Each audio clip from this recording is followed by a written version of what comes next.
ইনকলাব মঞ্চের মুখপাত্র শরীফ ওসমান হাদির উপর হামলার ঘটনায় তীব্র ক্ষোভ ও নিন্দা জানিয়েছেন বিএনপির ভারপ্রাপ্ত চেয়ারম্যান তারেক রহমান।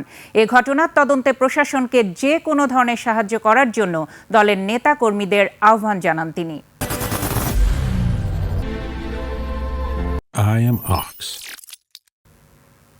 আমরা এই ঘটনার প্রতি তীব্র ঘৃণা এবং প্রতিবাদ জানাই এবং একই সাথে